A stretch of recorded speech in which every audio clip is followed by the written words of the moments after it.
观众朋友好，欢迎您继续收听收看《早安中国》。晚安，美国。那今天是2025年的9月12号，已经是星期五了。我们还在继续关心一下Charlie Kirk 这件事情在美国引起的这样一个震动。今天是周五，在昨天的时候，副总统万斯已经是扶着他的灵柩已经是返回了阿尔宗纳的他故乡。而整个社会对这件事情的反思，包括今天早晨凶手已经被抓到的消息，今天是整个全球在讨论的焦点。这个枪手他的家庭，他的身世引起了大家简直是网上一浪高一浪的这个讨论。所以我们今天在这个客厅当中，咱们一起就聊聊这个事儿。除了高杰之外今天我们有一个新的客人，那暂时石山是没有来那我们先请方伟跟我们的朋友们打个招呼喽。好，观众朋友好我是方伟，欢迎我们再次来到早安中国节目我们一起来好好来讨论一下我们今天的话题。还有金鹏。观众朋友们好，早安中国，晚安美国。那方伟今天是把郝一博请来了，今天要给大家介绍一下。对，郝一博我怎么介绍？我先这么说好了，我们的观众朋友有没有记得了解郝一博的？能留个话好不好？郝一博，如果你以前就知道郝一博这位。也是金发碧眼不是碧眼，棕色的。那如果你是知道他的，或者是看过他的节目在下面打一个1，好不好？那我们今天很高兴把他请来。方伟，你为什么会想到郝一博请到这个节目？郝一博以前郝一博是能说中文的所以我们待会儿不用非常好，我们待会儿不用逼着高杰说英文，但我们也可以逼着高杰说英文。We just let's how about we just vote 但是幸运的是郝一博能说中文。郝一博呢是一个中文的网红他的以前的节目叫老外看中国，非常红，在台湾是第3名，曾经是不是？2014年第3名网红。对，所以呢，我们的观众，如果你是台湾的话，能不能表达一些意见？你说我知道他，或者说我不知道他。我们在讲12年以前的事情It's a while, right? 2013年，那是很久以前。OK， 如果你记得的话，那是我们节目刚刚开始的时候，对，刚刚爆红。可是我们一直做到现在。今年你也上传了 OK 几个，所以老外看中国，大家可以搜一下老外看中国，真的很棒的节目。我说实话，我是你的粉丝了。当年我还没有做自媒体的时候，而且现在还是了。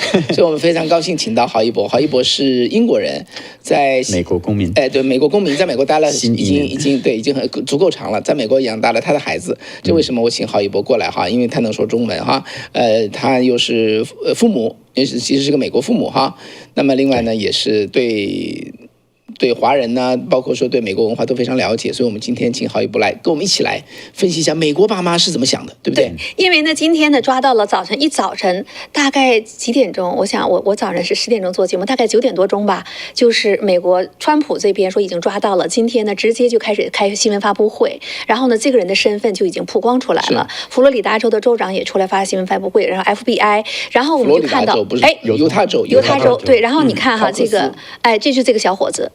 22岁，是犹他的大学里边的一个学生。那结果他是被抓的，是被他的父亲和一个牧师是押到警察局自首的。那这件事情就让大家那这个孩子到底是什么样的背景？他父亲是一个有着27年警龄的退休的前警官。那么他到底是个什么样的人？他的妈妈是怎么回事？那他到底是不是真正的凶手？那现在看到就是他已经是自首了，向他爸爸承认他打了这一枪，而这一枪对Charlie Kirk 对美国的命运将会是什么？所以今天早上我们在讨论的时候，方伟就在说嘛，这一枪几乎是在决定着美国的命运，对不对？我觉得他会很大程度上改变美国的命运。所以呢，因为Charlie Kirk是个非常有名的人，而他这样去世的话，我是觉得这样的结局这样说往前跳跃了一步，我觉得是最好的结局。如果是就他一个人做他是个孤狼，但我们现在并不知道。我是想说，如果他是个孤狼的话，我认为这件事情就成了美国焦点是左右2个势力碰撞，从这个问题变成一个孩子的教育。How do we lose our children？ 美国的孩子是怎么会变成一个杀手？大家看上去像个阳光少年，对不对？他拿着奖学金走入了大学，很优秀，学术成绩也非常的好。犹他州立大学的总统奖学金，1年32000块钱，这好高的。校长奖学金应该校长总统奖学金，不是总统奖学金。President 应该是指校长吧？我们把它翻译成总统奖学金。OK， 反正对，Anyway，32000块钱给4年。当然了 ，for some reason 他在那读了1个学期就他没有继续学，对，他就又去学一个叫做一个电工电工啊，电工一个技校。但美国人就是喜欢按他的这个兴趣哈，他不在于说什么奖学金、什么藤校啊、牌子高就一定要学下去哈，他就会在那边读到3年级。这个枪击案发生的时候，他就正好是3年级，大学3年级的时间。所以呢，哎呀，真的是不可思议。我很简单回顾一下发生什么好吗？就基本上呢，他是这样的哈，他呢那天他开着他的车哈，然后开到旁边，大概1分钟的样子，然后呢就爬上就走进来的时候是穿着一个衣服，结果爬上那个屋顶之后把衣服换了个衣服，然后在那里蹲到8点29分来的，在那一直蹲到12点22分，打出致命一枪，然后呢他把衣服再换掉，换回他走进来的衣服，他很细心啊，然后从那个屋顶跳下来，然后再一路走回来。但是很有意思啊，美国虽然不像中共到处都是摄像头，可是美国还是被拍到了，很多的家庭都是摄像头啊，只是数据在老百姓手里，一旦有事，老百姓就会把它贡献出来。所以呢，所有这些录像都交给警方，警方果断把他们全部公开，媒体把它全部曝光，结果他爸爸。当然，我们现在不知道是他爸爸还是别人，我觉得是他爸爸哈，他爸爸就看出来这好像是他儿子，因为在几天以前，他儿子在家里吃晚饭的时候就谈到说查理克克会来我们这个地方，会来这个犹他，他非常不喜欢他，说查理克克散布仇恨。当然了，我觉得任何一个爸爸听到这个话，就觉得这个小孩子不喜欢查理克克，没有想到小孩子会动枪，对不对？所以显然他爸爸什么也没有做，或者他爸爸妈妈什么都没有做。结果呢，当然了，这个录像一出来，我想尽人皆知哈。那对于对熟悉这个小孩子的爸爸，也许看他一动就觉得怎么回事，像我的孩子。于是呢，后来再跟他的这个牧师一起来跟他小孩谈，最后谈到这个 Tyler Robinson， 谈到他就是承认了，然后爸爸开着车，跟他一起开着车进到警方去自首。其实根据媒体报道，他先说，我宁肯自杀，绝不要投降。自首。可是，然后他爸爸就叫了他的牧师过来跟他讲，然后他就去了。今天早上这件事情到现在哈，在网络上呢，大家还在去思考，包括呢他到底是什么样的人？比如呢，现在网上有各种什么共和党的、民主党的，包括呢他的家庭，他这么优秀的孩子为什么走到了今天？这也是为什么我们今天要把一位西方名人的面孔的郝玉博请到我们的节目当中来，我们一起来好好聊一聊啊。然后在这里呢，也拜托我们的听众和观众朋友们，我们这里边有一半哈都是生活在海外，就中国大陆以外的，甚至是在美国的，我们的美国的华人群体还是蛮多的。那我相信呢，大家都和我们有同样的这种感受，你一定感受到美国教育的这种变化，特别是有过教育孩子经历的父母，把您呢对这件事情的看法、观点和您呢认为到底为什么这个孩子能走到今天这一步的原因，打到屏幕下面，咱们一起呢好好的分析和聊一聊，我们也听一听郝一博啊，那他这样的一位西方人，他是怎么看待这件事情的？所以呢，今天说石山怎么没来啊？方伟，你还真得跟大家说一下，石山不但节目这期可能不能来，我们说好的要去下周我们要有一个西部美国国家公园西部的壮观之旅啊，他也可能要缺席了，因为我们不少的观众是奔着石山来的，给大家稍稍解释一下吧。真的很抱歉哈，这个石山昨天出了个事故，摔了一下，结果把胳膊有摔脱臼了，然后呢还骨头也有点断，但是好消息是今天做完手术，一切都顺利。所以呢，他在恢复之中，所以呢，那最近一段时间石山不会来这个节目，然后去美国西部之旅他也不会去，所以这在这里先跟大家说一下，我们都希望都祝愿石山尽快康复吧，反正天有不测风云嘛，这个总是会碰到这样的事情哈。其实呢，石山自己是非常想去这个大峡谷的，因为那个有一个上亿年的最古老的岩层的隧道。那他是学地质的，很想呢到那儿去看，但是这一次呢就是太遗憾了。那不管怎么着，今后呢石山还会回到我们这个客厅里边。那今天呢，如果你有什么祝福呢，也打到屏幕的下边，我们会把您的这个留言传递给呢石山老师，好不好？那今天呢，在节目正式开始之前呢，高洁还是要拜托所有的观众朋友们为我们的节目点击关注、订阅，也别忘了摁下一个小铃铛，也别忘了给我们点一个赞哈。今天呢，Charlie， 再插一句好不好？ OK， 在我们往前走之前，SJB Jenison， 这是一位台湾的观众朋友说，郝一博台湾观众都知道。另外一个叫做 Pan Arthur 说，这位老外的节目相当棒，这位老外。Congratulations, people still remember you. Good, great. 在美国我们才是老外。好，那这位老美，我们这些老外。OK， 好了，那我们请大家呢给我们点一下订阅哈，按下小铃铛，点个赞。其实我们。这个查理·克克的事情并没有结束，现在呢，我们仍然讨论之中。但是我相信呢，有坚定信仰的朋友呢，我们不会在悲伤当中呢去聊这些事情，我们仍然会笑对所有的风风雨雨。所以今天呢，我们和往常一样，让我们像查理·克克这样哈，非常的理性的、平和的面对着这一切。我们今天和往常一样，一起呢去深挖这背后的原因，也去一起分享一下，在这个过程当中该怎么样去扮演一个父母，该怎么样跟自己的小朋友去谈论这件事情。这个社会到底为什么走到今天这一步？那在这个节目正式开始之前呢，我们在这里要呢去说到另外一件事情。方伟昨天呢是苹果呢就是做了个发布会啊，前天啊，然后呢郝一博那天还跟别人做了2个多小时的直播哈，你还是个科技迷哎。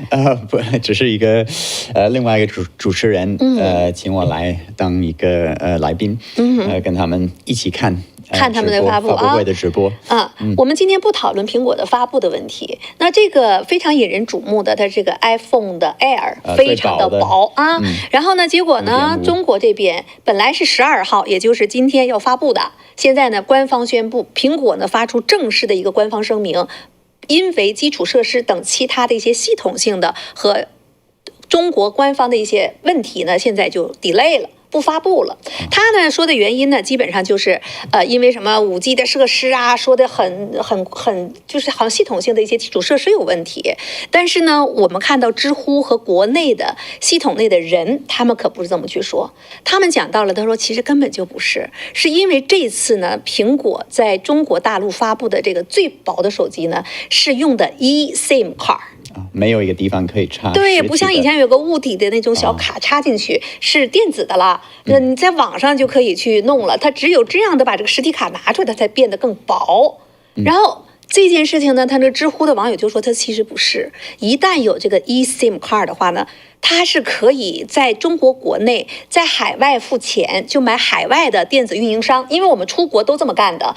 然后呢，你在中国就可以一个苹果一个 eSIM 卡就可以翻墙了，变成一只海外手机。没错，然后你就什么这个互联网的封锁呀，什么实名制啊，所有中国现在的封网的措施全部给废掉了。所以中国是专门用实体 SIM， 过去都是实体，如此。这是现在苹果第一支要在中国用 eSIM 卡的，所以我就觉得很好奇哦。那我想这件事情呢蛮有意思的哈，不妨先去说一说。到底是怎么回事？你怎么理解这件事情？你觉得是真的是什么5G 呀、衔接系统有问题，还是 eSIM 卡真的能翻墙？我相信是这个原因。我没想到eSIM可以翻墙，可是听到你的解释啊，那弄半天我是专家，我是看到知乎上面的这些业内人士了，对吧？那秦鹏你怎么看？其实在中国的话，如果你用这个 eSIM 卡的话，它其实也可以监控你。你只有呢用这个外国的这种eSIM 的这种卡，就是这种我们说那个账号，对吧？因为它相当于是把这个运营商的一个配置文件下载到这个手机本地，这样呢就是当你用的是海外服务商的时候的话，它其实相当于是这个信息收发的时候先跑到海外那儿，就相当于是无形中就架了一个这个 VPN，也就这个时候的话，你上边的什么这个电报WhatsApp， 还有很多的其他的那些外国的这种APP，你就可以用了。这个东西很厉害，就相当于我们美国的，因为美国的 eSIM 卡很久了，对吧？我们很久14的时时美国就已经是 eSIM 卡， eSIM 卡了。对呀，我出去到什么日本呐，到台湾。就直接我就开通，我到那边激活就行了，根本不需要再弄个什么那个 SIM 卡，根本不需要了，等于说漫游嘛。对。所以我们可以漫游，那么在中国的人也可以通过他这个手机进行国际漫游。那你什么中国的什么实名制、什么监控啊，包括呢运营商的各种利益，他可能我就不用你中国的运营商，全都跑外边买卡去了。所以这件事情的方伟啊，我们就在说这件事情呢，就特别有趣，你知道？你说走到今天这一步，大家最担心的是那个 Starlink， 马斯克的那个 Starlink， 对不对？一旦说你都他真在干这个事儿哦，对吧 ？Direct to Cell，Starlink 在新西兰跟美国已经推出了，就是说卫星直接跟手机谈了，手机不要有什么地面站了。所以这一旦弄起来的话，对中共又是一轮威胁。2027年，它可能会更加的这种直连，因为现在的直连还是更多是什么短信呐、或者其他一些方式。它未来呢，就是按照马斯克推出来的下一代的这个 Starlink 的那些东西的话，它就可以。基本上你就可以把其他的就忘掉了，对，所以对中共来讲，这绝对是一个非常可怕的一件事情。他肯定会想办法去挡了，对。但是我觉得说到这边呢，说白了就是苹果发布了一个，不小心在中国可以翻墙的一个苹果手机，那中共怎么会受得了呢？就不让他发，当然了，就是瞎编了一套理由。总而言之就是没发成，没发成就是那怎么办呢？就以后再发。在这个过程中，中共就要把他的这个绳子了，就把这个墙修好哈，就这么个情况。所以咱们就说到这个翻墙的问题。对，所以我们首先呢，我们就知道哈，大家知道苹果手机，相信以后呢，手机都是这个功能了。那么它现在就阻止了中国人用这种最方便的这种方法，是不让你用啊，不让你翻墙，你绝对不行，担心你们变坏啊，就是不允许大家呢去翻墙。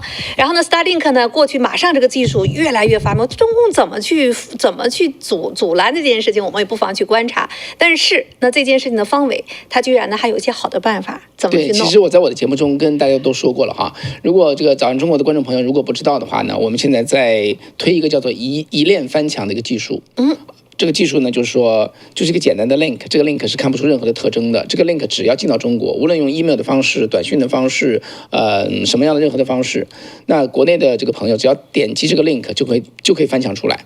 他还不知道我已经翻墙了，他看到一个整个的世界，充满了视频、文章等等都有。但是呢，他不知道他翻墙。就是在这点上，因为翻墙最大的障碍就是什么？我要做一个决定，我要懂技术，我要安一个这个用户端等等之类的，这都成为一个障碍。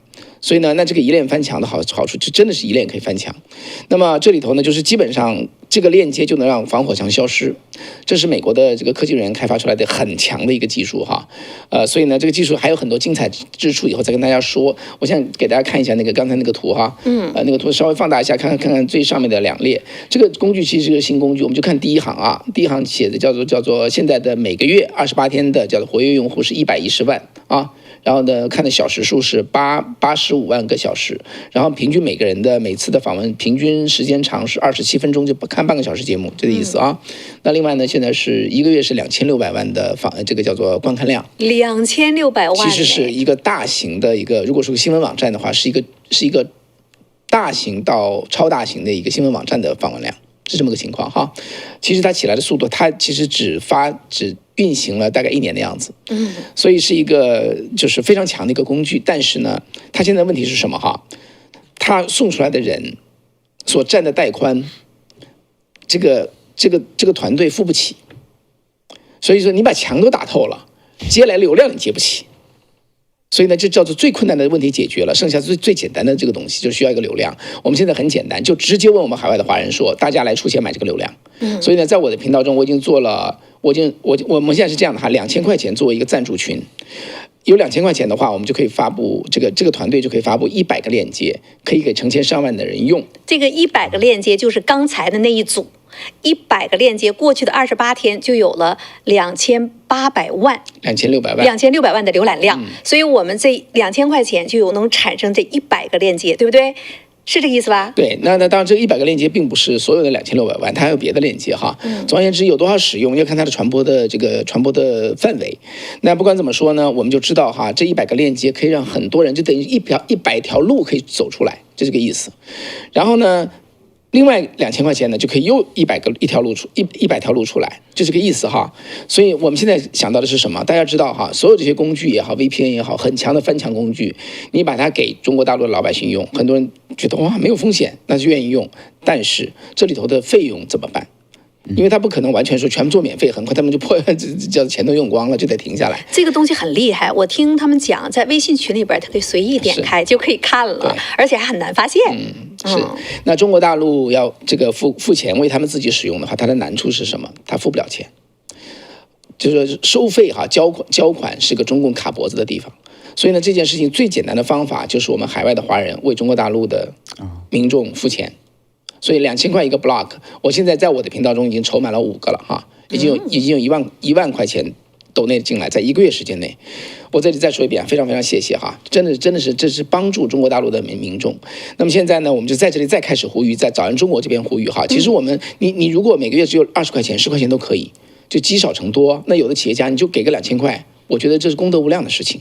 真的，我觉得功德无量的事情。将来回头看哈，你说我们让一个防火墙消失，用这么简单的方法，能让中共投资了几百亿美元，在过去20年内。让这个防火墙消失，你只要付个2000块钱或者20块钱或者200块钱，我觉得真的是功德无量的事情。所以呢，在这里呢，我们就再呼吁一次哈，早上中国的观众朋友，如果你愿意帮助中国大陆的民众能够翻墙出来，能够看到跟我们一样看到的东西，包括这个节目在内，我觉得是很有意义的事情。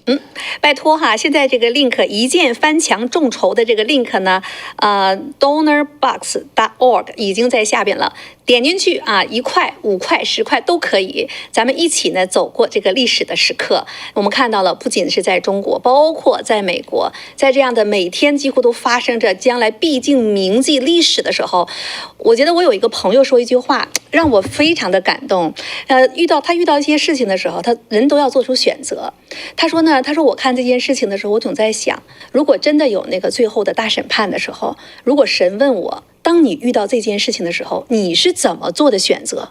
他说我怕我回答不上来，所以呢，他说他总是做出他认为符合神的或者是正的这样的理念的想法。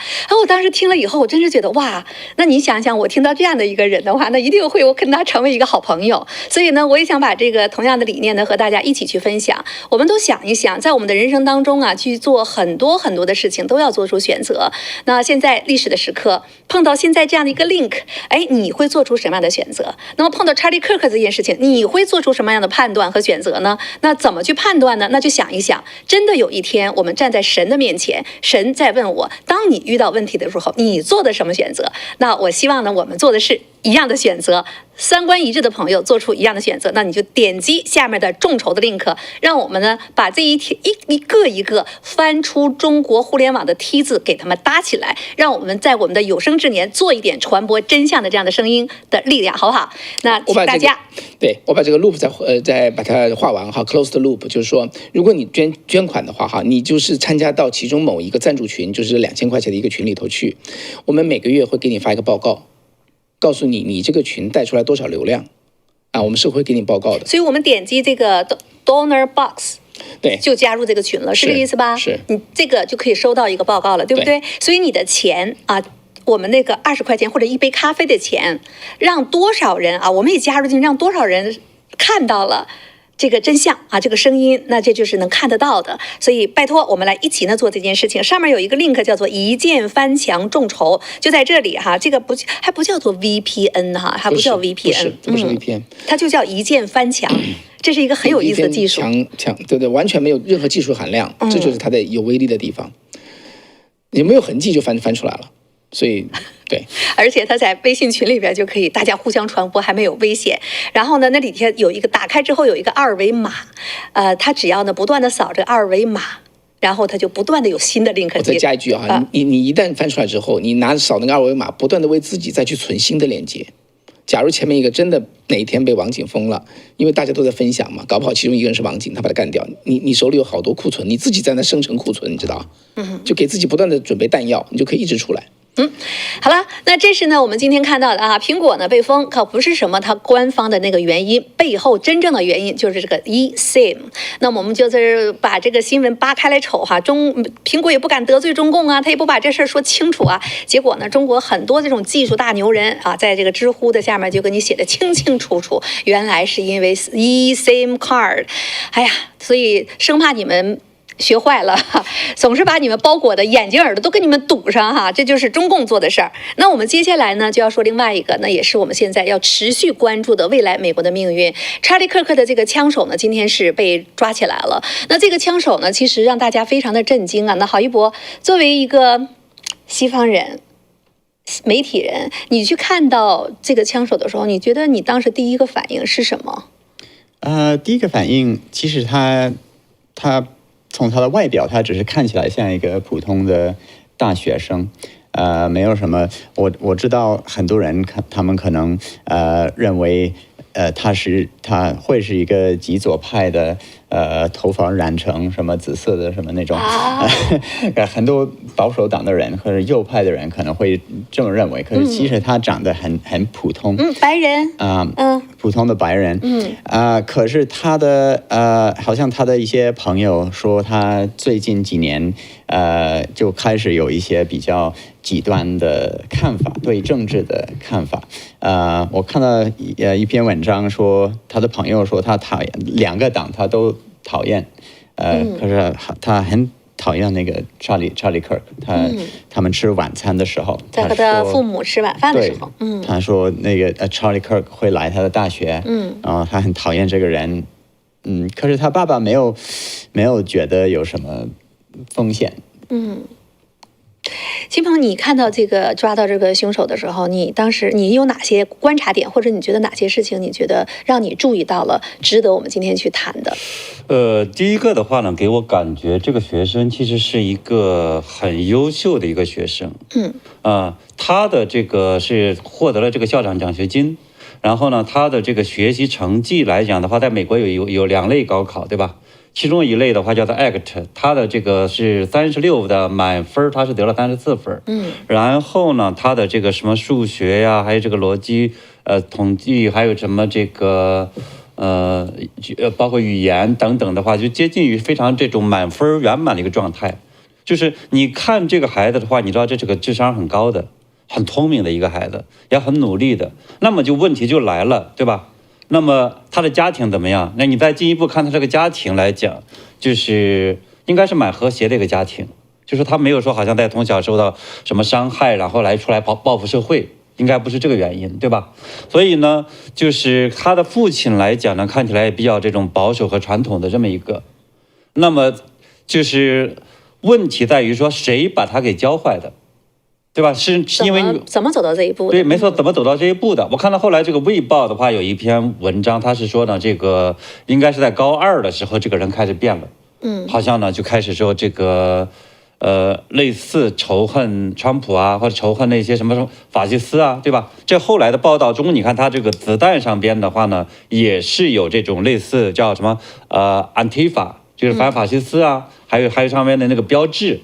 什么3个箭头啊，或什么等等这些，对吧？你就能看得出来的话，他其实好多的这个教育应该是在他后来相当于是从网络上或者媒体上，或者就好像那些间接的，就从他的这个同学圈子里、年轻人的圈子里获得了各种各样的这些信息，导致呢他的这个思想就开始变得这种很极端。所以呢，这种情况下的话，我们说就问题在于说这种美国怎么了？你说这种情况下，就是说如果家庭的教育不好的话，你那个美国社会，对吧？它发生了什么问题，能让这么一个孩子看起来非常聪明一个孩子，最后变成了一个这种非常极端的用这种暴力，对吧？去夺取他人生命。因为我们知道美国是一个很自由开放的这样的一个社会，对吧？你这种言论自由，这实际上是叫第一这种权利。那你在这样的这个国家里边，你其实你讲什么，没人去管得着你，对吧？你去完全可以通过辩论或者通过其他方式，你去表达你的，或者呢别人表达了你不愿听，然后你按照你的去做，这个其实是在美国是非常正常的。为什么会走到用这种子弹去讲话呢？我觉得这个其实真的是现在非常大的一个问题，所以我们看到整个网络上无数的人其实也在讨论这个问题。对，郝一博，我还要去把这个话题转回到你这儿哈。那刚才秦鹏讲到了，其实啊，像我们从大陆出来的人，我相信从大陆出来的人到海外的，对我们最震惊的一件事情就是，我刚开始出来在日本，像到美国，哇，这个老百姓或者是媒体去骂自己的政客，骂自己的这个总统啊，他们可以随便骂啊，这是让我们刚开始出来瞪大眼睛的地方。然后慢慢的，原来有言论自由，言论自由是基石。所以作为西方人，我相信你更理解这个概念，比你们是从小就有这个教育，你们是怎么去理解言论自由的宪法修正案？尤其你是英国人，大宪章，这是大家都讲到说的，大宪章是从英国那边开始去除了君主啊，这个变成君主立宪制。然后呢，这种言论自由到底对你们的西方人的这种教育，它是个什么样的概念？对，在西方，对我们有言论自由，所以你想说什么就可以说什么，除非你是叫人做什么暴力的事情，或者叫人杀生，暴力不可以，不可以。对对对，所以那就是一条线。可是你没有过那条线，想说什么就可以。你可以说某一个人不好，某一个人让你生气，或者我不喜欢你，不喜欢。对，或者像你刚才提的这个学生这个查理克的学生，他好像他的家庭从他们的照片你可以看得出来，他们很可能是共和党的，他们有很多拿着枪或者打猎的照片在社交媒体上，可是他的儿子Tyler，他一个人好像是受到其他学生或者他大学的影响，变成一个比较左派的，你可能会想啊，他爸爸为什么不会反对？可是其实西方就是这样，你想说什么就可以说什么，你甚至可以反对你父母的观点。我还有我问你个问题哈，就是说在网上流传一个照片，在一个万圣节的时候哈，你叫万圣节也好，万鬼节也好 ，Halloween 哈，然后呢，这个 Tyler Robinson 装扮的衣服就是他骑在川普身上哈，他等于把川普坐在他这个作为服装的一部分，然后呢，哇，那妈妈跟他拍照片。就是妈妈说 off they go 啊，很高兴的这么去说，他是骑在川普上面，像骑马一样。对，这种情况。如果可以的话，大家可以，我们的导播可以秀一下这张照片哈。那是2017年，好像是在一个圣诞节或者是万圣节的对，如果有的话，给我们来展示一下哈。那这是2017年，他妈妈在旁边，他骑在川普的一个像上面。你认为这是一个共和党人？我再加一句说他。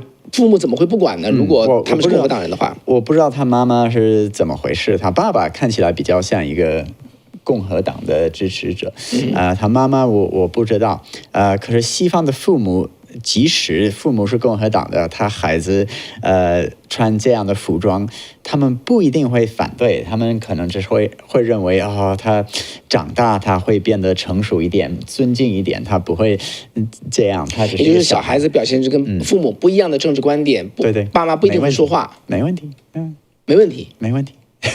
很多孩子他们是上大学的时候他们是左派的，然后毕业以后开始工作，开始付税，他们就变成右派的。How about you？ 我也是这样，我加一点。我其实不太同意。你看他的这个，当时是2017年的话，是8年前。他今年的话呢是多大？22岁。对。也就是说14岁的时候的话，那个时候应该是没有政治观点的。14岁。8年前嘛，2017年，我14岁的时候，差不多这个14岁那时候应该基本上没有政治观点，也就是说他应该跟父母的观点比较受影响，比较相似，或者受大家影响，因为他那时候他没有参与社会，而且呢，我们都知道，你说买这种，因为我也是会到什么圣诞节或者什么东西去买这些东西，这种万圣节的时候，我也曾经问过我儿子说，要不要给你买这些东西玩哈，就是问题在于呢，就是说。他的妈妈，我是怀疑他的妈妈上可能对他的这个成长的这个方面的话，有一些可能是误导的东西，因为这种事情的话，很可能是妈妈再去买这样的一个东西，而且这个照片是妈妈呢发布在他的这个 Facebook 上面的，对，所以呢，当时他和妹妹对吧，当时一起在那儿去拍的这个照片，所以。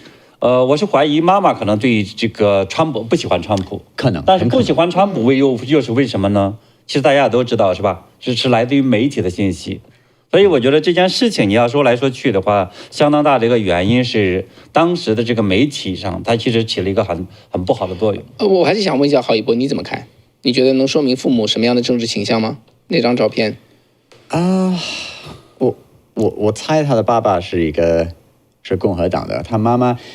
他可能还是共和党的支持者，可是不一定，就像你说的，不一定支持川普，因为川普媒体报道川普对女生的很多不太适合的行为，或者2016年选举的时候有那个影片，他跟布希的什么亲戚一个电视主持人讲的不太好的话，所以当时很多女人不喜欢川普可是你不知道现在他妈妈的。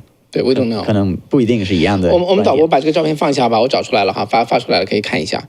我说一下我的另外一个看法。美国有一个很有名的一个叫做肥皂剧，叫做 Home Improvement， 你们知道吗 ？Home Improvement 一个 Tim 电视节目，对，我记得Tim Allen， 非常有名，他也是一个保守派的一个演员，很难得的一个保守派的演员。他那个片子非常红。我90年代来到美国的时候，我跟我太太天天看。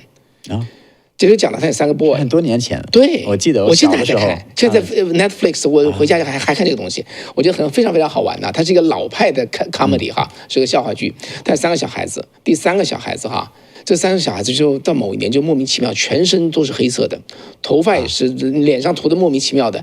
在那个片子这是90年代拍的啊，那个时候的时代的这个文化也好传统，他妈妈不敢批评他。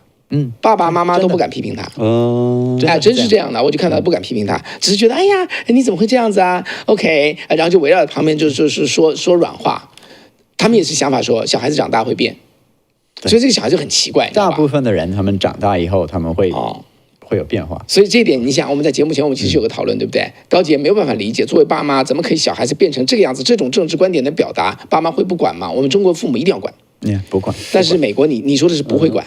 其实很难管，大家看到没有？对，这是文化的不同。对，因为我有一个朋友，就是那时候我们是在新泽西的时候是邻居，他呢是他儿子那段时间很叛逆，但是现在好像还不错，对吧？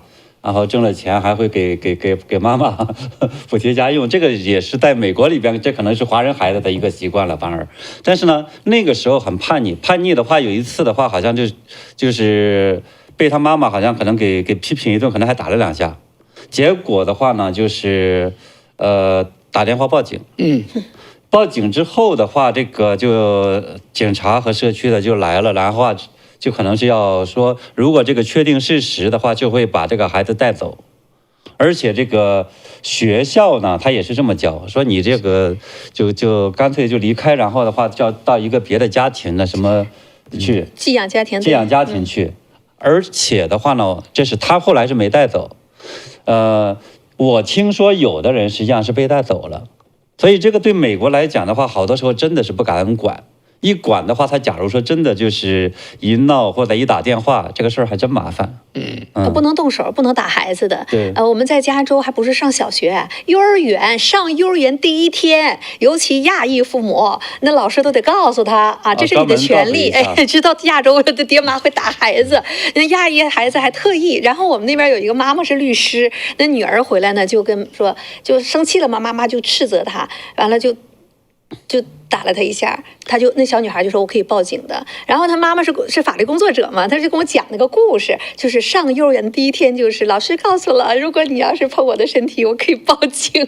确确实实是这个样子。所以你认为大部分都能变过来？你觉得这个比例是多少？而且你要了解，很多父母他们是 Boomer generation，right？ 是婴儿潮的，所以他们是60年代长大的。60年代很多年轻人他们就反对了他们的父母 ，they rebel， 也反政府、反战，就那一批反战、越南战，反父母对，所以他们。父母会看到他们的孩子是反对政府，或者主张共产主义，或者社会主义，或者什么，他们就会觉得不是像我们当年一样。那他们会明白的是吧？他们的父母的想法会说，我觉得父母会长大之后，对，长大父母也可能也会觉得长大之后他们会变化。好，你们那个时候。那好，那个60年代的父母是什么年代的人？他们的那种变化是因为有古老的他们的就是现在这一类的爷爷奶奶那一辈子，再老的美国人他不打孩子吗？他也有打孩子的，后来是立法了嘛？你把问题留在问号，好，一个回答。再老的会打孩子吗？对啊，爷爷奶奶。再老的我不是打孩子，打你爸爸妈妈没？我不是讲打孩子的事情，我是讲所有的事情，主要是文化上的。改变，反对政府，反对父母，反对。其实现在打孩子的事情，我觉得很少人会打他们的孩子。谁敢打？你美国是立法的，谁敢打你们美国的孩子啊？我们自己孩子也不敢碰啊，对不对？打孩子不一定是一个好的教育方式。Yes, 我同意。但是呢，我想说的是，郝一博是这样的，我慢点讲啊，就是其实呢，爷爷奶奶那一辈儿，他们还是比较传统的，所以呢，这个我们中国有句话叫做，就是你这个枪打出来，失之毫厘，到你下面已经谬之千里了。从爷爷奶奶那一辈儿到60年代反战的这一辈儿，你可以偏这一点点。到了这一辈父母，你下面那就不知道偏哪儿去了。今天的这个不就这么回事吗？是的，可是很难，父母看到他们的孩子是这样，很难出手管出来，他们走了多远。所以今天的这个你要去扒的话，好，我下面讲我下面的哈，毕竟我们在讲犹他州的情况，对不对？对。所以保罗斯考森教授是我的好朋友哈，我经常采访他，他也是犹他州的，对，他就是这个学校的教授啊，犹他谷大学的，他跟我讲哈，他说我们犹他州是美国最保守的州。那我说 How about your school？ 我说那你的学生呢？他说我们的大学那就完全两回事。我说犹他州啊，这个摩门教，你们怎么会丢掉你们的学校？他说我们就是丢掉了。他说呢，我在学校里教课，他作为一个宪法学者，当然他教的课不是宪法课哈，他都不能够随便的去讲他的观点，他很小心要去暗示，否则学生会举报。这是第一点哈。第二点，他在班级里头他会问啊，因为他问这个问题，他不触碰什么红线，有多少人读过美国宪法？那么一个班只有一个人，这个人还是 homeschooling， 也就是 nobody read U.S. Constitution 啊，这就是在犹他州发生的事儿。所谓的犹他州最红，犹他州最保守，指的是成年人，不是学校，学校是另外一个世界。即使在最保守的犹他州，学校也丢掉了，这就是美国的现实哈。这是斯考森教授跟我讲的，这不是我在这猜啊，我认为啊，所有西方的大学都丢掉了。我记得我的大学在一个他们有一个小的商店，你可以买一些东西。他们每天会有50份一个左派的报纸，微报，伦敦微报是2份泰晤士报 The Times， 那时候还稍微有一点。The Times 算是相对当时比较保守的，比较保守的。所以我会去那里买泰晤士报。他们总是会说那个泰晤士报的人会来，只有我和另外一个人会买。只有2份，就给你们2个准备的。50份微报。所以你可以从这个看得出来，这个学校左派到什么程度。那你那个时候为什么你去买The Times 呢？你没有被左派左化吗？没有。为什么？上大学的时候没有，我上高中的时候，我们有一个老师是主张社会主义。我经常吃晚餐的时候跟我爸爸辩论说，我的老师说真正的共产主义没有试过，严格的说，你应该经过资本主义才可以达到真正的共产主义。可是苏联和中国没有经过这个过程，所以共产主义在这2个地方失败了。我爸爸说不行，不对，共产主义从来不会成功，从来是一个邪恶的。所以你跟你爸爸去 debate。对。然后呢？我上高中和上大学之间，我有3年出去工作，当一个攀岩教练。因为我攀岩教练，对，爬高山的攀岩。那个时候我就开始赚钱，开始看到政府扣税，然后就开始觉得共产主义对不太公平。共产主义可能不是最公平的政治。动了你的蛋糕的时候，你开始反思这个问题了。然后呢？还有什么别的？除了，所以到了上大学的时候，我已经就转变过来了，对共产主义、社会主义没有什么兴趣，已经是一个支持资本主义比较保守的。那你再说一下，除了交税之外，还有什么引发你的转变呢？可能只是长大的过程，了解一下，了解世界，所以价值观有所改变。爸爸从来只是说不同意你的观点。对，可是我爸爸没有骂我，他只是说你长大你会懂。结果长大了真的懂了。真的懂了，所以这就是西方的教育啊。所以我们在下面的观众朋友哈，特别是在美国有教育小孩子的，你有没有是这种教育成功的，或者他自己转变过来的？你有没有教育不成功的？我自己哈，可能大家做节目你能看到，每个人的性格，我就属于那种比较直，甚至比较冲的那种，观点很鲜明的。那我们家周围的这些亲戚朋友，我是比较严厉的妈妈，有点虎妈，Tiger Mom。然后呢，我们那个上大学的小孩啊，真的是左。然后在投票的时候呢，他们就很赞成社会主义。那我就会告诉他，我说你没有权利，我们从社会主义国家出来的，社会主义国家什么样，我们有权利。然后他说美国有系统性歧视，我说你知道吗？你爸来美国5块钱啊，身上根本没有钱，然后我们去上班买房子。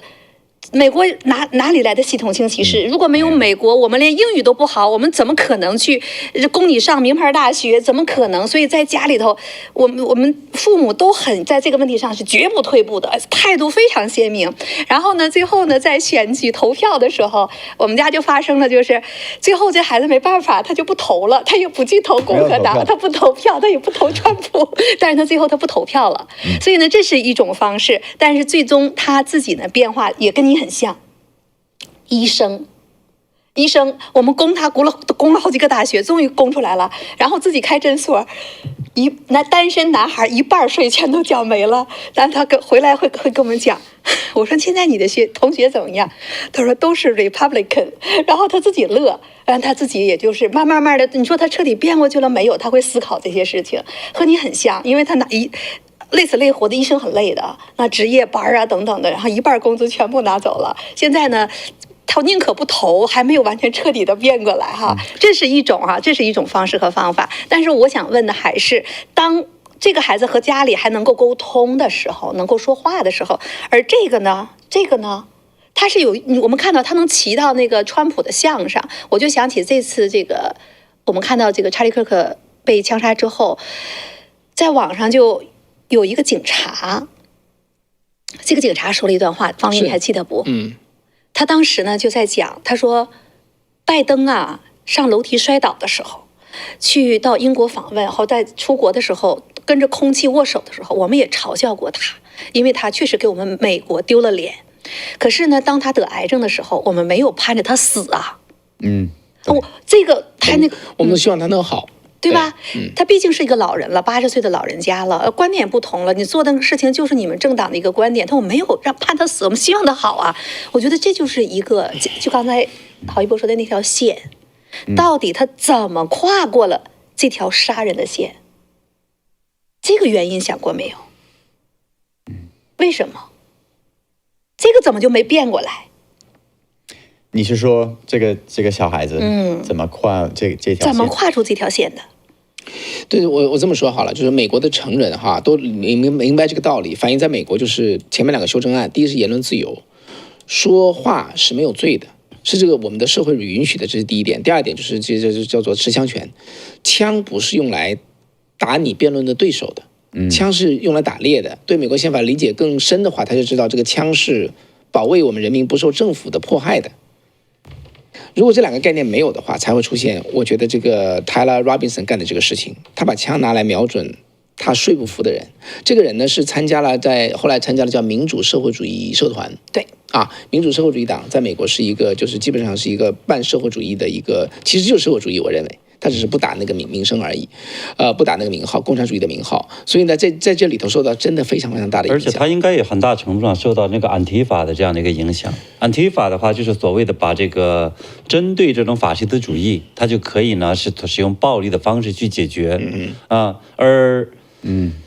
就是这个人的话呢，他肯定我觉得是在这里边背后的话，有一波人可能在支持他，或者是再去这么做。我觉得在这么多年当中的话呢，这个川普的这个成千上万的一些支持者，基本上是经常被贴上这个什么法西斯、什么希特勒、什么等等这样的一些这种标签。对，纳粹啊，所以这种情况下的话，他当然就会觉得说，那我就杀你，或者对吧？那可能还拯救了其他人。就跟刚才这个我们说有一个观众在那儿讲一样，对吧？他说这个孩子的话，他可能他也是是什么？就是说他不会说去做他认为不正确的这个事情的，也就是说他实际上他是认为他应该那么做是对的。所以我觉得这个其实是更可怕的一件事情。对，那我还是想回到我刚才我想问的这个郝一博的问题哈。对于美国的年轻人或者英国的年轻人，在什么时候他学会说言论自由是正常的？我要给对方这个讲话的权利，这是人人都有的权利，以及说枪不是用来打你的辩论的对手。你觉得他们在什么时候，在大学里学的，还是长大之后他的人生经历教他的，还是这个社会的文化教给他的 ？How do young people know about that？你是说就是说不能拿枪去打你的政治对手，每个人都有讲话的权利。That's a freedom of speech。应该是很明显吧？我想问你，觉得你能回忆这个很明显的时候是？你那任何一个道德水准，他信的宗教，他是摩门教，是一种基督教，都会给你这样的价值，是吧 ？Thou shalt not kill，就是基本的一个The Ten Commandments，然后基督教里面的哲学，所以应该是很明显，很明显。好吧，显然对于这个 Tyler Robinson 来说不明显，对吧？而且他学会了，他学的是完全另外一套，就是秦鹏叔说的另外一套。一定不是他家庭教的，所以最新的消息哈，卫报，大家可以看卫报 ，Tyler Robinson 是家中唯一的左翼人士。哎呀，被你说对了，他妈妈还不一定是他妈妈他说呢是家中唯一的左翼人士，这是他的一位高中朋友透露的。Robinson 在几乎所有的事情上都非常的左，他是家里唯一真正左翼的人，是这个他的朋友告诉的卫报。他家里的其他人都非常坚定的共和党人。这位朋友表示，罗宾逊是在高2左右开始在政治观点上变得极端。然后他们家住着60万的房子，一共3个小孩儿。然后妈妈就刚才讲到的是一个在关心残疾人的这样一个机构去做服务工作，是这样的一个慈善的机构当中去做。那爸爸就是一个退休的27年的警察。那现在呢，这件事情就是又去反思这件事情了，为什么从高2开始就在去做？所以刚才呢讲到的这个时候呢，我就在想到，一个是大学里边已经开始左了，还有呢就是在去年，其实呢美国的政党这些政客们也都在下一些定义。那就 Kamala Harris 在去年在接受一些媒体采访，他不竞选总统嘛？那谈到这个川普的这个问题的时候，就问他，你认为你认为这个川普是法西斯吗？ Kamala Harris 是直接肯定的 yes 的，是有这样的，就是他们的民主党的政客也传递的这样的认为他们就是纳粹，不断的喊出这样的一些口号，不断的在喊出来。所以呢，我觉得这个呢是川普是不是法西斯，他给出的是一个肯定的答案。所以在这一点上，我觉得如果一个政党在政见不同的时候给 label 一下，你是个纳粹是法西斯，那对年轻的孩子，一个高中高2的孩子或者影响力，什么样的影响力？你觉得？如果就会让他们真的以为川普是一个法西斯。所以在西方的小孩子当中，纳粹和法西斯就足以把这个人打到地狱里了。对，左派他们总是用这样的纳粹，当然没有真正的纳粹，现在可是他们总是这么说的，他们甚至有一个口头禅，打纳粹，他的意思是打一个右派的人，可是他们就是用这句话。打纳粹，就喊他是纳粹。我说一些美国年轻人变化的一个趋势哈，这是盖勒普在2010年呢就开始做这个系统的关于美国年轻人对社会主义的兴趣，就这个主题来做民调哈。在2010年呢，针对18岁到29岁的这个群体，当年是35%的年轻人表示对社会主义持正面看法。那相比之下，65%的年轻人对资本主义持正面态度。但是哈，即使是65比35要高很多，这是第一次标志着美国年轻人对传统经济体系的首次的显著的质疑。OK， 那然后呢，在之后，这是奥巴马时代哈，他就是在奥巴马时代做这个民调，也可能跟奥巴马总统是有关系的。其实奥巴马总统做了好几件事情，那么促成这件事情的抬头。再到后来2016年Pew Research PO 民调做了个显示，18岁到29岁同样这个人群，这个年轻人对社会主义支持的正面态度上升到43%。OK， 比2010年呢涨了8个百分点。然后再到4年之后，2020年。新冠期间，那盖勒普的调查再次显示，这个43上升到49%，啊，而且首次超过对资本主义的支持。这一年呢，对社会主义支持这个是49，而资本主义是46。然后再来到这个2022年啊，这一年的民调中呢，51%的人支持某种形式的社会主义。到2025年，就是现在9月份刚刚出来，还没有公布，他做了个预公布哈。那么18到29岁的年轻人中，对社会主义持正面看法的是55%，明确超过一半。然后这里头对共产主义的支持率稳定在20%，所以年轻人已经翻盘了，越来越左。对，越来越左。这个年轻人已经翻盘了，所以这就是为什么里根总统说，我们自由离我们丧失自由就一代人。这个国家交到这群人手上去的话，如果他们不变的话，这个国家就没了，就这么简单。所以里根一再说，虽然我觉得就像是我觉得我理解你的爸妈，我也理解你自己，我也理解 Tim Allen 对他的那个小孩子他不敢管，但是在1983年里根说，You have to talk to your kids at your dinner table， 那是你最好的家庭的学校。我们的爸妈最好的教育是家庭。不，对不起，是1988年说的，1988年说的，对。我们社会要改的一个地方。对不对？就是爸妈，我也同意这个观点，家庭和父母是最重要的。社会太可怕了。我们中国有过文化大革命嘛？你中国文化大革命的时候，从1948年到1966年，19到1966年的文化大革命开始，那些红旗下的生出来的孩子，有一个叫张宏兵，他不是跟他爸爸2个联手把他妈妈给举报了吗？举报之后就被枪毙了。他有反革命言论呢，在家里头。他妈妈是个中学教师，他爸爸还是个公务员，政府工作人员。他那时候刚上初2，和他爸爸联手，他那时候不到17岁，联手把他妈妈举报了，说呢他是反革命分子啊等等的，把那个信写完了投到那个革命的那个里边，还要求枪毙他妈妈，他妻子张宏兵17岁，一直到他53岁的时候，2013年他开始反思自己，他说他自己是一个弑母的这样的一个混蛋，他开始反思，每次都说做梦看着他妈妈的眼睛盯着他。最后呢，他自己一直在忏悔这件事情。他的这件事情在《卫报》接受《卫报》的采访，就是一个孩子杀害了母亲之后，他这样一个反思，很后悔呀，他总是痛哭啊。他说文革应该去检讨。他那个时候就是受到学校、报纸、共产党、毛泽东那些领导人的宣传，他妈妈说了和共产党不一样的话，他就把他妈妈举报了呀。最后他妈妈真的被枪毙啊，这是17岁耶。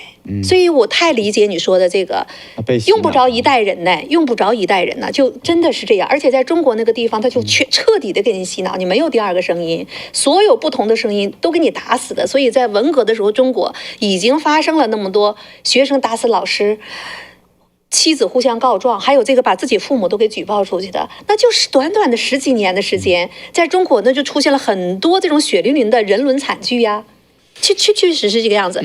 但是当时在中国的时候，这种古老的家庭有那种传统道德的，他把家里孩子管得死死的，不允许自己的孩子出去跟着打人，他可以看热闹，但是父母非常严厉，不允许自己的孩子出去做这件事情。中国的父母是可以打孩子的，那真的是不可以的。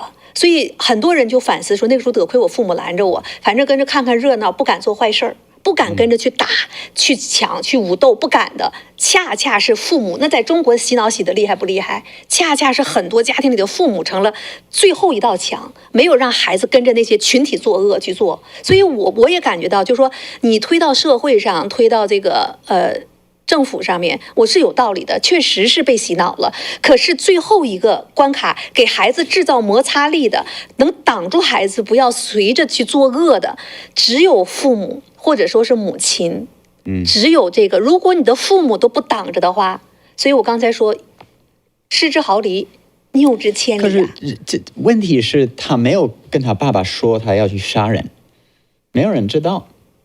所以你怎么知道？他这个其实整个是个社会教育的问题。我就刚才的话呢，就是那个Allen 方伟的话呢，在谈到说这个就是说，美国的年轻人在这个共产主义的这种影响，对吧？就是为什么他和共产主义的影响和这个孩子的教育，它就连在一起呢？就是很多人可能不知道，就是在过去的几十年当中，那么美国的共产党也好，还说是像当时的这个苏联，对吧？它的还有这个欧洲的一些共产主义，它其实是逐步的，甚至有计划性的，在这个美国是进行了一种它叫体制内长征，就是说逐步的渗透这一批人的话，当年可能是积极的反越战的这样一群人，后来呢又进入到了这个大学里边，进入到这个其他很多不同的这个领域里边，成为了这个领域里边的精英。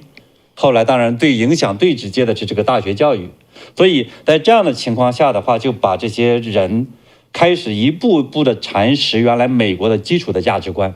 美国原来相当于是3个这种基础，第一个是这种教会，第二个呢是家庭，再也就是我们说是整个是国家。但是呢，按照共产主义这套东西来讲的话呢，这都是这个按照共产党宣言都这么讲的，就是这都是这叫私有制的产物，是要彻底铲除的。家庭、教会和这个国家都是。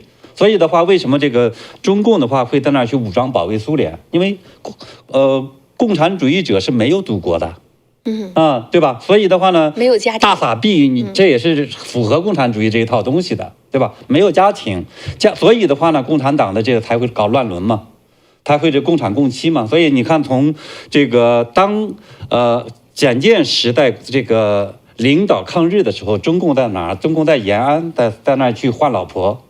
对吧？到今天的话，中共是这种搞的这种男女关系上非常的这种复杂和混乱，对吧？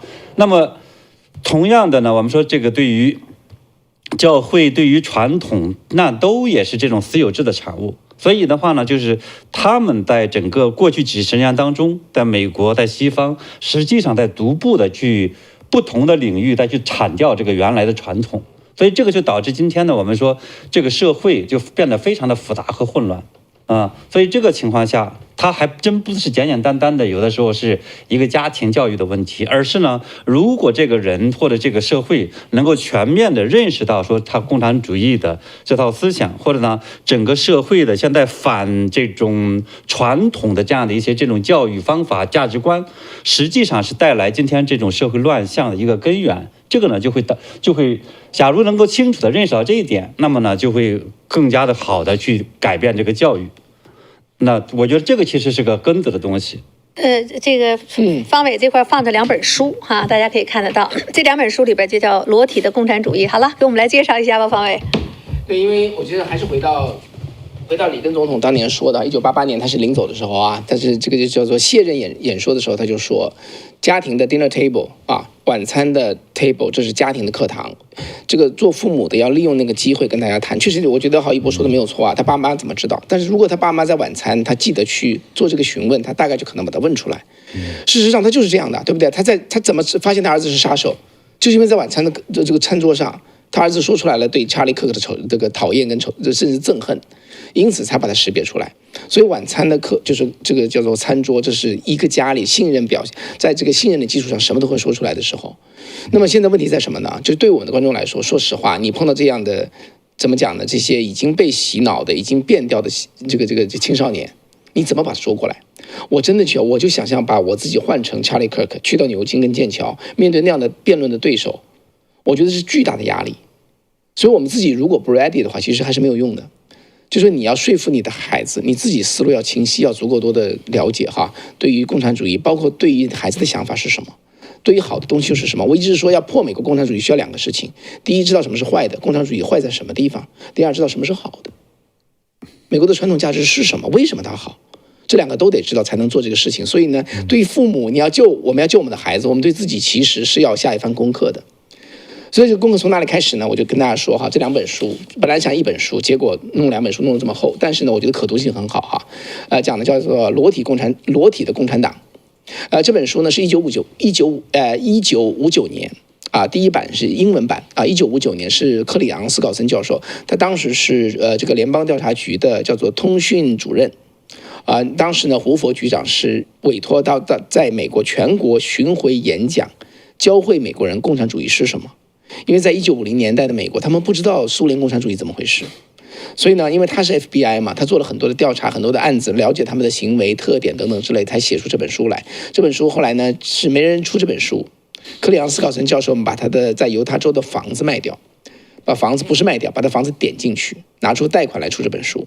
结果第1年就是《纽约时报》畅销书，后来刷了8版。那这本书呢，现在到了2025年了哈，我们在讲这个多少？2025年多少年之后了？就变成说65年之后，我们把它再版的时候，我们把它更新了所有的东西。这2本书的上下卷，它的特点是什么？讲清了共产主义从源头开始它的问题是什么，包括文化马克思主义 ，What's wrong with 马克思主义？今天我要问你们，就是说，包括问我自己，马克思主义有什么问题？我们都会说啊，我没研究啊。对不对？但是呢，它能非常简单易懂地讲清了马克思主义的谬误。那么这些就是我觉得我们自己要把自己武装起来的，怎么讲？把它武装起来就是这个党文化的话哈，让自己能够了解真相的这个源头。所以呢，现在这个书我们其实还没有印出来哈，但是有网络版啊，你知道网络版我就更方便，对不对？马上就可以拿到。我建议大家把这2本书看了，花时间看了，对我们跟我们的孩子对话是非常有帮助的。其实。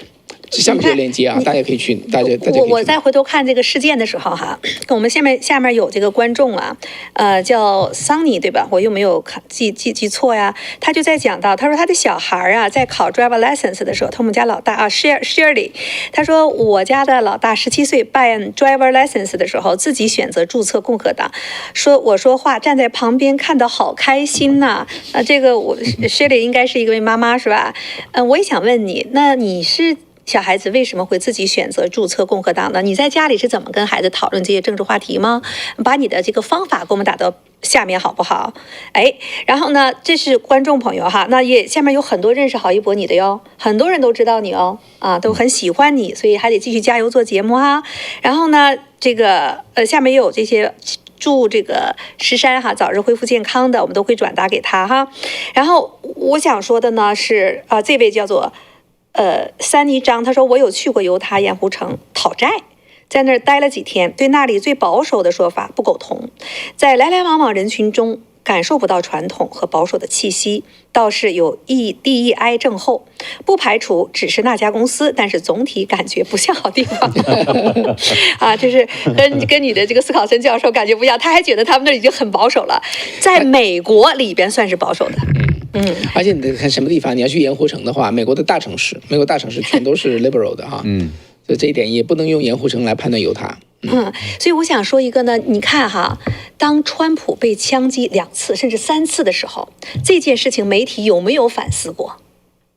有没有反思过？我觉得无从反思起，因为川普被枪击之后哈。这个凶手是什么？什么动机？什么都没有。Nothing's there。容不容易去给大家就打了就打了，开枪就开枪了，社会没有进行反思啊。当时林肯被枪杀的时候，全国震惊；里根被枪杀的时候，全国打枪的时候，全国震惊，媒体是一致谴责的。林肯那个时候还差一点，因为毕竟南方和北方它是一个意识形态、生活方式的一个争斗。那南方确实有人幸灾乐祸，但是呢，整体最后还是就是疗愈啊、这个等等的是这样的一个。里根那个是最明显的，他整个的媒体都在谴责，加上里根自己表现的也非常的好。他当时呢跟他的太太 Nancy 说。对不起，亲爱的，我忘了躲子弹了。然后呢，他跟他的医生说，希望今天你们都是共和党。而那位医生报道的也回答的很有意思，他说今天我们都是共和党。于是呢，这些细节传出来之后，整个当时里根的支持率从60%一下子就跳到了66%、67%哦。然后呢，整个的媒体都在是团结谴责，然后呢画碑上就是整个这个气氛也。这就是当年的里根80年代媒体做的事情。我们看今天的川普，他被打倒了，他站起来，他要 fight，他的这样的一个动作折服了很多像马斯克、Meta 的这种扎克伯格的这样的一些大佬，但是。媒体有对这件事情反思吗？有没有检讨？我们不同的观点，我们要谴责你不能去杀人，不可以开枪，我们可以意见不合。有没有民主党的政客去说这样的事情？这次奥巴马怎么写的？奥巴马第一句话就是我不知道他什么动机，但是这件事情啊，我们要进行谴责。难道他的动机有动机了，你就可以随便开枪吗？如果今天社会媒体不去讨论这件事情，在家里他的父母也不去讨论这件事情。川普枪杀的时候，你不喜欢，再不喜欢只是表达，再怎么样不应该开枪。如果川普受了2、3次刺杀的时候，这么好的机会跟孩子们讨论的时候，家里不讨论，学校不讨论，媒体不讨论，那今天我不喜欢 Charlie Kirk， 那我就开枪啦？难道不是吗？今天 MSNBC 这个凶手已经抓起来，咱们第一天咱做这个节目啊，对不对？当时 MSNBC 那个女的主持人她说什么？她说也许是查理·克克的支持者在开枪庆祝。今天凶手抓到的时候，他们说什么 ？MSNBC 那个女主人，同样一个女主人，她说没有，这不是一个没有什么太大的意义。今天呢？媒体还是在这样讲呢。那我请问郝一博，你让这些孩子们怎么醒过来？其实我们不会做那样的事情。哪样的事情？这不是开枪庆祝，这不是中东，让我想到那些伊拉克那种那种人在开枪。那 MSNBC 的这个女的主持人，所以一定是一个，哎呀，说这句话很奇怪。是吧？很奇怪，可是他就这么说出来了。可是我听说，是不是他？我听说一个什么评论员被炒鱿鱼，有一个评论 Matthew Dowd 是他说的这个话，他被 fire 哈，对他先被炒鱿鱼，叫做什么？叫做道歉，为他道歉，接着把他炒掉了。对，这段时间其实美国的很多的这些不同公司的一些人的话，都因为这个庆祝这个查理·克克的这种去世。结果的话被这个 fire 掉了。对呀，包括我看还有一个这个好像联邦调查局的一个什么人 ，Secret Service， 对啊，还有还有国防部社交媒体上对，还有一些老师啊等等的都已经被停职了等等。这一次呢，确实是他们不断的把那些在网上，真的他们在欢呼他们在支持这个行为，然后呢，大家不断把它曝光出来，然后现在呢，这件事情其实又一次在引起了整个的这样一个对撞，不仅是在美国人群体当中，在移民的群体当中，年轻人群体当中都在做这个对撞。我看到不少的一些华人的朋友，年轻孩子都在说，他们在圈子里边有的人就在说这件事情，他们全部给拉黑，真的是在做这件事情。所以这件事情能不能成为反思，我们大家还在观察了。我理解的话，现在其实反思还是比较多的。那我们看到很多的这个原来支持民主党的一些人，对吧？他们现在其实在公开的去表態。你像有一个我看到硅谷的有一个华人企业家，他这个投资人叫做陈思琪，他就在讲，他说我这一生，他其实年龄感觉没有非常大，很年轻哦，对，像4、5岁的样子，很年轻，对，就很优秀的一个。然后呢，他说我的一生的话都是可以投给这个民主党人的，对吧？我给这个奥巴马投了这个，就是帮他募集到了最高的这个款项，所以呢，我就能够是和奥巴马去合影。啊，他的女儿还站在中间，我也看到了这个，对吧？对，然后奥巴马呢还在那跟他一块问他的那个穿的当时一个5指的这个鞋，对，就5个脚趾头那个鞋，在那去讲。然后呢，他当时的这个2016年的时候，当时是川普当选嘛，他就因为的这个学校里边有一个就是幼儿园。有一个这个老师是 MAGA， 然后呢，他就因此他怕影响他女儿，就把那个孩子转学了，然后这是很民主党的，对不对？而且很反 MAGA 的，对不对？结果的话，他说这个去年的话呢，我选了这个叫哈里斯，然后呢，现在的话呢，今天我是注册为这个共和党人，就因为杀了这个查理·克克。因为我觉得这个其实他突破了很多人的这种底线的东西。你说你对于这种我们说大部分的这个温和的这些人来讲的话，他觉得这个东西是不可接受的。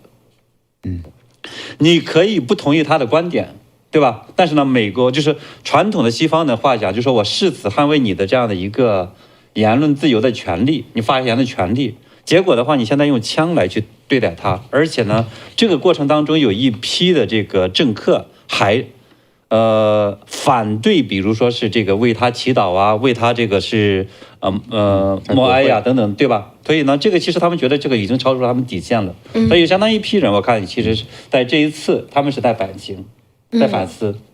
对，我看到呢，网上还有一些挺感人的哈，就是很多人在美国是不敢发声的了。那我其中看到一个很年轻的，就一看就很内敛的那样的一个男孩子，那他呢就PO出来，他说他自己说呀，他说我自己呢其实就是那个不敢说话的那个人，因为呢我不想走到，他说我的名字叫约翰，我几乎没有在线存在感，原因是我害怕发布我相信或真正关心的东西，因为我担心别人会怎么想我担心因为在线的足迹呢而去受到那种冲击。昨天一个男人死了，推测是因为他相信和我相同的东西。我是一个保守派，更重要的是，我是一个基督徒。我全心全意地相信耶稣基督是我的主和救主，他为我们的罪而死并复活，他是上帝。我知道在全局中我并不重要，没人知道或在意我是谁，但如果有一个看到这个帖子的人从中获得勇气自己发声，那就是我发布这个的原因，只是为了让大家知道我们并不孤单。就是这个人从来不在网上说话的人，现在呢，他居然去站在镜头前，把他这段话PO到了网上。这个帖子贴出来，在不到7个小时之内呢，获得了将近5万个这样的点赞。所以这就是一个不爱讲话的人都出来去说话。那还有一个呢，是一个变装的一个男人变成女人的那个样子。变装皇后，那叫 drag queen， 粉色的头发，那指甲都是说话眉毛都是女气的这样子的。然后呢，他也是受不了了，他说怎么可以这样？他不就是观点不一样吗？他那个说话的表情都是那种我们过去叫假姑娘哈，那他就那样子。然后我看到下边有个留言，笑死我了，这个人就骂了一句脏话了 ，F 打头的。他说我从来就没有想过我会给一个染着粉色的头发弄着这么长指甲的人去点赞。他说结果他说这个2025简直是太疯狂的一年了。我看的时候我就笑得我肚皮头疼。就是这是一个变装皇后哈，她也有这样的一种反应。这个整个的今天我就看到这一天之内啊，美国的不说话的站出来了，还有呢这种变装皇后，还有刚才你说的就是铁杆民主党人都在反过来去反思这件事情。方伟，你哪些看到这种反馈对你很有触动的没有？对啊，好多这样的例子啊！我看到一个小孩子啊，他本来也是从来不说话的，后来也是做这个技工，早上6点出去，晚上8点半才回来。然后回来之后呢，他就什么也没说话哈，然后就吃饭，然后就祈祷，然后临走前就跟他爸爸说 I want to live like Charlie Kirk。 他爸爸说哇哦，就是他的儿子不声不响哈，下了这么个决心。然后呢，在校园里头，大家会觉得现在去校园里去辩论是很危险，对不对？那个 Ben Shapiro 哈，这个人作为一个保守派的一个叫做什么，也是他是类似对反应极快的。他后来其实是他的粉丝我看比这个就是Charlie Kirk 好像还要多。对，是他呢现在说，他说我要回到校园。因为他后来的 track 是走向媒体了哈，他说我要回到校园。那个 Alex Jones 也说我要回到校园。我们都是 Charlie Kirk，so a lot of people is going into it 对，甚至据说现在 Alex Jones 有点不一样对，那有点特别哈。但不管怎么说，我们就看到说哈，很多人都在反思这个事情。而且现在呢情况是这样哈，这么一个小孩子走向左派，甚至跟他家庭都背道而驰哈。其实这件事情就说明 Charlie Kirk 是对的，因为 Charlie Kirk 一直是用一个和平的方式跟不同观点的人辩论，而且他会说你不同意我的观点，你可以先说话。他非常愿意接受，是反对他人的问题。我最近看到了一个一个视频，因为他现在去世了，所以很多人就破他之前的视频。有一个同志，一个同性恋的共和党的人，他先说你好，我是一个同性恋。然后查理克虽然他是基督徒，他不同意这种生活方式，可是他说欢迎。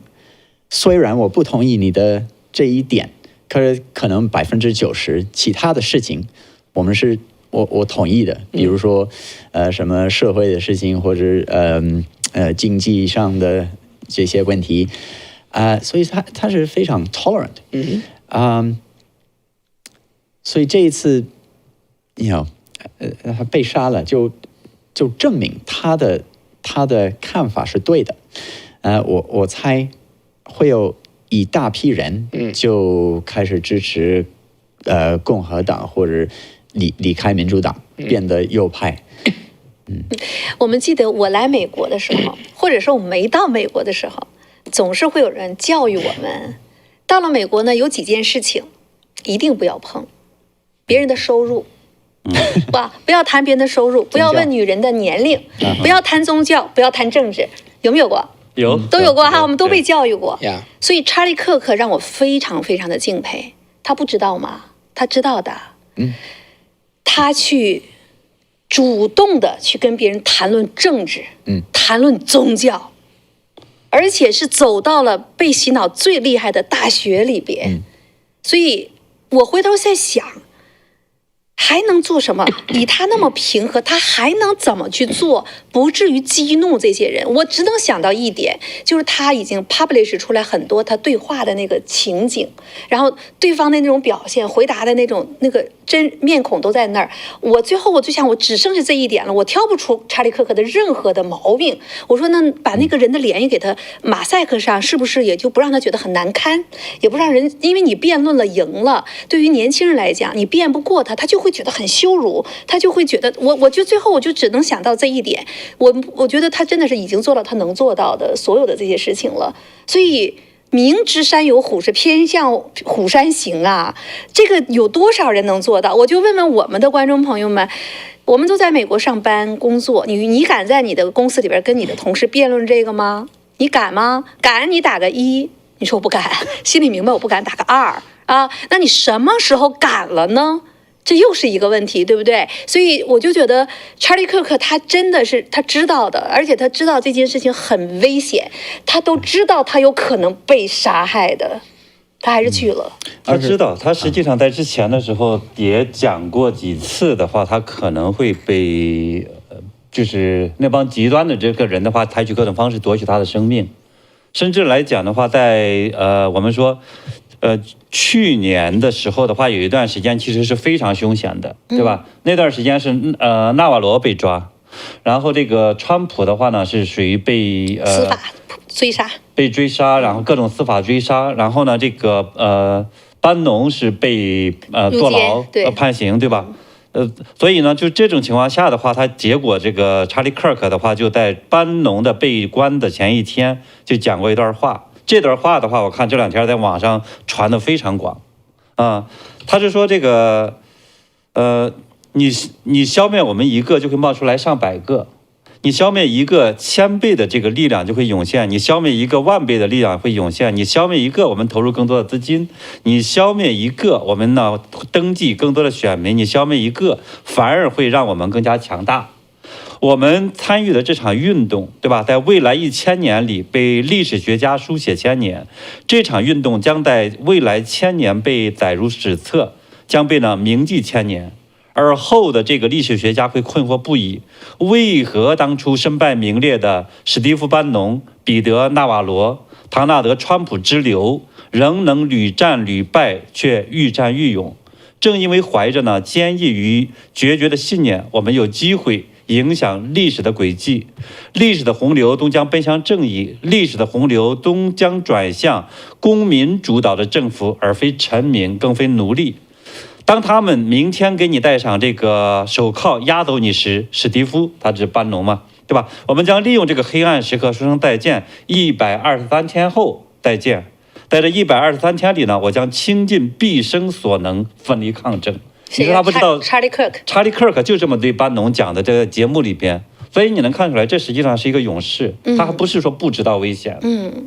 所以我们还有没有那段录像？我们昨天看到呢，查理·克克的棺椁呢，去万斯福灵，然后呢去送回到阿尔宗纳的时候，整个的阿尔宗纳迎接他的这样的一个灵柩的时候呢，我们看到那个场景其实很震撼的。他的太太呢，在车窗里边去对那些欢迎他回家的人呢，他就展示那个十字架，对，展示十字架。其实，查理·克克在他曾经可能是去年上了我的一个朋友的 podcast。我这个朋友他问他，你不在的时候，你会想要怎么记得你，让人怎么记得你？查理·克克说：“哦，你的意思是如果我死了，然后这位说不一定，只是你不在，将来你不在的时候，他说我希望他们会记得我的信仰。所以其实他的信仰在他的价值观里面是非常主要的。对，所以如果能放的话呢，请大家去放一下哈。那可能呢，在这个周末啊。如果快的话，最快可能在下周末呢，21号20号那一天很有可能去有葬礼在阿尔宗拿。然后呢，今天8点15，他的对，他的太太已经开始了，他会发言，对，要有一段讲话，对外面有一段讲话，然后。包括呢，这个川普已经表示他会参加他的葬礼，这都是呢在今天我们所看到的最多的一些消息。我们也看到呢，其中还有一个呢，就是大家呢都在说，都在站出来。我看到英国、新西兰那个毛利人呐，就是那个毛利人那种，完了后那种，他们也出来去这个纪念 Charlie Kirk， 还有西班牙、韩国，大家都在纪念 Charlie Kirk， 还有英国今天在他们那个中央广场那边，英国在你的市中心那边，几千人呢都聚集在那里边，因为好像 Turning Point 的这个组织，也有一个 UK 有一个 UK 的组织，他们也发起了这样的纪念这个 Charlie Kirk 的，所以 Charlie Kirk 已经不仅仅是美国现在的叫做 MAGA 的代表人物，他成了整个全球的保守派的一个代表人物。这一次枪杀呢，现在引起的这种反思和讨论呢是非常非常强烈的。我们看到呢，即使在川普那个时候都没有出现，那很多人在庆祝这件事情，但是我们没有看到过把对川普枪杀之后庆祝的人把他如何，但这次都开始采取各种各样的行动。我觉得其中有一个是对华人群体当中都产生了巨大影响的，就是国务卿卢比奥，他们已经确认了，他说他会把网络上就是庆祝查理克克枪杀欢呼的这些人不允许进入美国。所以呢，这件事情呢，在中国的华人的圈子里边也引起了一个大的反思，因为呢，有相当一部分的华人的群体呢，也在呢去说查理克克是罪有应得。那其中就有一个代表人物叫什么二大爷的，然后呢，我看大家都在把他扒出来，他还把他东西都给删了，这是怎么回事？对这个人的话呢，实际上原来在中国的时候，他是个警察，当然也跟着这个中共去做了些坏事儿。后来呢，给一个官员，他因为他笔杆子比较好，给一个官员的话呢，去写文章，对吧？去帮着中共去维稳。后来呢，按照他自己所说，是所谓的这个写了一些东西，最后呢，中共不喜欢他，然后在2019年就把他给开除了。再后来，他相当于是到了美国，在寻求政治庇护。是这么一个人，但是呢，从他来了各种表现来看的话，这个人绝对是个仇恨美国的一个人。所以这一次呢，你像他这个去讲到查理克克的时候，他怎么说呢？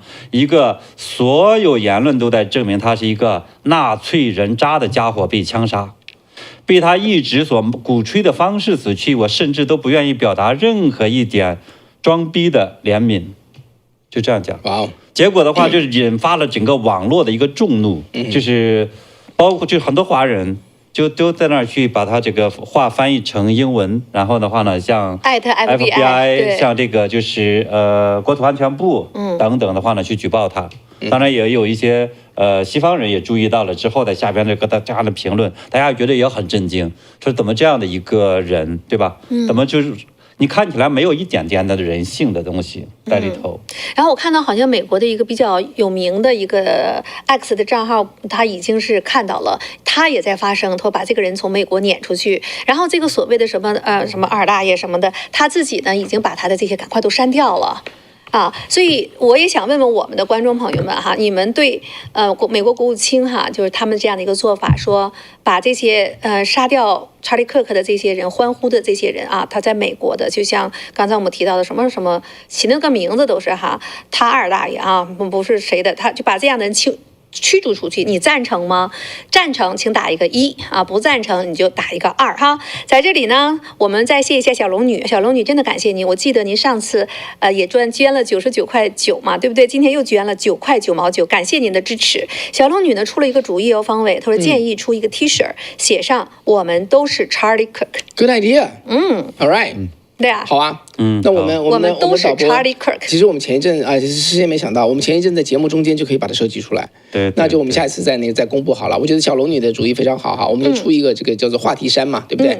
谢谢你啊，小龙女。我们都是 Charlie Kirk。That's Yeah， great。我们看大家都来买，好不好？好。对。然后呢，桑尼张哈。哇，你的家庭，他说他们家是老运动员了。文革刚开始的77年3月，对他家就出现了大字报，妈妈下的大咳血，35岁就去世了。那他呢就说哈，文革期间呢闹得那么厉害，他的爸爸呢，他的家人呢，都是不允许孩子们出去去跟着去做任何这种打砸抢的事情。他讲呢，他说不可以去跟着什么武斗啊，不可以做这个，不可以做那个。如果要做的回来都会挨打的啊，就是他们家的家教。他说呢，他的叔叔也说他只是那个时候都是文革，都得跟着去闹革命嘛，所以呢，他跟着去随大溜，但是呢，他绝不他的这个叔叔绝不去打人呐、打砸抢，绝不做这些事情。所以刚才我就讲到的那种有传统道德底线的家人，死死的拉着孩子跟整个社会的那种打砸抢的风气呢去对抗。所以我非常同意斯考森和方伟说的这个方法。我们的父母不要害怕跟孩子去交流，相反要给孩子不断的讲底线。你不可以打人，你不可以杀人，你不可以去破坏人的家庭，这些底线是绝对不可以破的。所以这个人就是破了一个底线，也造成了今天整个社会的这样一个反思。所以三女张，我还是想请您就是为什么你的女儿17岁就可以成为共和党？你在家里是怎么跟她讨论美国的这些话题的呢？把您的方法打到下面，因为他自己去选的，我相信您是非常 open 的，没有去 push， 也供呢其他的朋友去分享，对不对？所以刚才继续这个华人，我看到这个什么这个王局什么治安，他们还都出来为他去发声，说你这个举报这个东西不好，你们怎么看？我说一下这个我觉得查理克克这件事情呢，说白了就是我没有办法驳倒你的言论。我就消灭你的肉身，说白了就是这么回事这在美国确实这是一个大忌，你这是把美国的所有底线都突破。然后呢，我觉得这件事情做下来的话，你叫做我们知道在物理学上有个作用力跟反作用力你既然采取这么大的行动，相应的反弹力就会回来。所以我现在看到是2个反弹力这对美国的未来非常关键。一个反弹力是什么呢？那就是说所有就是不能接受你突破底线的那些中间人，他会倒向查理克克这边，这是第一点。第二点就是所有因为这件事情突破了底线还要去庆祝的人，他们就全部叫做用中文叫做暴露他们的火力。郝一博，你能明白这个事儿吗？他们就是暴露他们的真的面目这些人现在一个一个被 record 下来，从二大爷到王志安，到所有在现场这个枪击发生的时候跳起来欢呼的人，现在一个个被记住，被人肉搜索。包括这个国防部，包括说佛罗里达的教育局，包括说美国的特勤局，一个个在开除这样的人。所以呢，因为这一次因为平时大家也都藏着他的观点，对不对？那么在这个时候呢，因为 show that true face， 对，true face， 现在全部被一个个，现在变成联邦政府在做一个大清洗的一个事件，这是这一枪招来的。你有没有看到有一个画面在现场？查理克刚刚被杀了，是有一个人就这样，这个人一定会被追上去。那个载歌载舞的那家伙，对吧？对，穿个灰色的 T 恤的那个男的，对，所以这就是我觉得这就是查理克克的死给美国带来的一个叫做什么呢？一个新生的机会。这个国家在这种叫做非常过分的这种杀戮的情况下带来的一个叫做保守派的一个强烈的反弹，而且它反弹带有正当性，几乎可以说挡不住的。所以呢，这就是其实呢，结果反而会让美国产生一个机会。再一个呢，就是说，当这件事情最后引领的不是两党之间的竞争，因为现在我说实话左右两党都在谴责暴力从奥巴马也好，包括 Bernie Sanders 录了一个2分钟的大概两三分钟的一段讲话，他非常非常认真的说，这个暴力是不可以接受的，在我们美国不能接受这个暴力。其实一般的民主党的支持者对也不会支持这样，只是这样极左派的。可是重要的是，关键的是。民进党不是民进党，我在想台湾的事情。民主党，里面极左派的人变得越来越多。很多民主党的支持者，他们以为现在的民主党是20年前的民主党，其实不是。所以我知道很多这样的人，其实他们是好人，可是他们还是说我们是支持民主党。可是很多人觉醒，就是说我觉得查理克克的去世给美国的怎么说呢？就是坚持美国基本价值的这些人呢，打开了一片讲话的天地。这个时候呢，就要抓住这个机会，要把美国的这样一个基本价值的底线，要把它清清楚楚的说出来，牢牢的守住，以后就不让这件事情发生了。所以昨天有个朋友问我他问我2个问题，就这件事情发生，美国会不会乱？我说不会乱，不会肯定不会乱，因为保守派不想乱，他们被打了之后，他们不会去乱，这第一点。有人提到这个，他们说如果是左派的人被杀了，那就会乱。或者你看 George Floyd， 他们会把整个大学烧没了，城市也都给烧了，城市烧毁了。对。然后第二个问题就是说呢，那这个就是说这件事情会不会引发一个不是暴力？第二个问题是什么来着？我刚才一下慢慢想哈。其实我补充一个哈，就是你刚才讲到的，从查理·克克被枪杀的当天晚上到昨天晚上，很感人。像德州啊、Boise 啊，整个纪念查理·克克的都是非常的平和。他们拿着那个十字架形的蜡烛，然后呢去唱着那种圣歌，然后在那祈祷，非常的平和。那也有呢，安提法的那些人去到现场呢去打，他们也会反击。但是整体上我发现他们自己也都在呼吁大家，我们要像查理·克克那样 peaceful， 然后呢去平和的、理性的去做，我们不去做那样的事情。所以我确实是看到查理·克克的精神呢，已经让大家去感受到了。再去想你的第二点啊，对，就是会不会白死哈？就是说，第二个问题，我说如果在这个时候大家不讲话，不去大声讲话，不去强调美国的核心价值，不去坚持这个，那就白死了。以后就会再出现。如果查理·克克被打死，激起一个巨大的整个社会的 whole society、whole country 的一个反弹，那么类似的谋杀案就不会再发生，就很难发生嘛，不会再发生，就很难再发生。所以现在是每一个人的责任，在这个时候要 speak out、speak up、speak loudly 啊。所以这是我觉得我们现在的责任。这个 Carl Zio， 我祭奠查理的方法就是到我所有的社交平台上去放查理的辩论视频，不写评论，只让更多人看到他的讲话。这是他以他的方式去做，把查理呢过去的辩论、他的发言、他所有的这一切，让更多的人去看到哈。那您是怎么去看啊？去做这件事情的？在查理发生枪击事件之后，您是要采取什么样的方式做什么呢？把您的做法打到下面好不好？我们现在呢，在刚才我们说，你敢在公司跟同事像查理·克克一样公开辩论吗？现在57%的人敢，43%的人敢不敢。43%人不敢，还不错了，相当不错，相当不错相当不错。可是不敢的话，我觉得可以理解。美猴王说，查理·克克的妻子正在做演讲。好吧，你看到一些他讲什么，然后呢，把观点呢放到这边啊。其实刚才我们讲到的这个中国的这些所谓的五毛啊，他们跑到美国来反对美国价值，那么这些呢，在网络他把他那个都删掉了，有用吗？没有用，应该在这个推特他自己是有这个记录的。那么这种情况下的话，对于我估计他很可能就会被这个驱逐的，对吧？